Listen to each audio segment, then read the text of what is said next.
இனிப்பு பிடி கொழுக்கட்டை எப்படி செய்கிறதுன்னு பார்க்கலாம். ஃபஸ்ட்டு ஒரு பேனில் வெல்லம் தண்ணி சேர்த்து கரையிற வரைக்கும் கொதிக்க விடுங்க. அதுக்கப்புறம் சுவிட்ச் ஆஃப் பண்ணிவிட்டு ஒரு பேனில் அதை வடிகட்டி சேர்த்துக்கலாம். இது கொதிக்க ஆரம்பித்ததும் ஏலக்காய் தூள், தேங்காய் பூ சேர்த்துக்கலாம். நல்லா தளன்னு கொதிக்க ஆரம்பித்தோடனே அடுப்பை குறைச்சிட்டு அரிசி மாவை சேர்த்துக்கலாம். சேர்க்க கிண்ட ஆரம்பிச்சிருங்க. கைவிடாமல் கிண்டிகிட்டே இருங்க.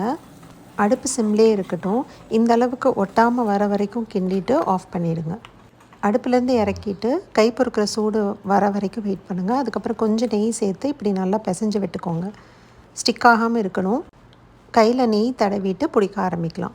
இந்த மாதிரி ஃபஸ்ட்டு ரோல் பண்ணிக்கோங்க. அதுக்கப்புறம் ஃபிங்கர்ஸோட இம்ப்ரெஷன் இப்படி விழுகிற மாதிரி அமுத்திக்கோங்க. இதே மாதிரி மாவு தீர்ற வரைக்கும் எல்லா கொழுக்கட்டையும் பிடிச்சி எடுத்துக்கலாம். வேக வைக்கிற தட்டில் நல்லா நெய் தடவிட்டு இப்படி கொழுக்கட்டைகளை அடுக்கிக்கலாம். இட்லி பாத்திரத்தில் வச்சு 10 நிமிஷம் ஆவியில் வேக வச்சு எடுத்துக்கலாம். இனிப்பு பிடி கொழுக்கட்டை ரெடி.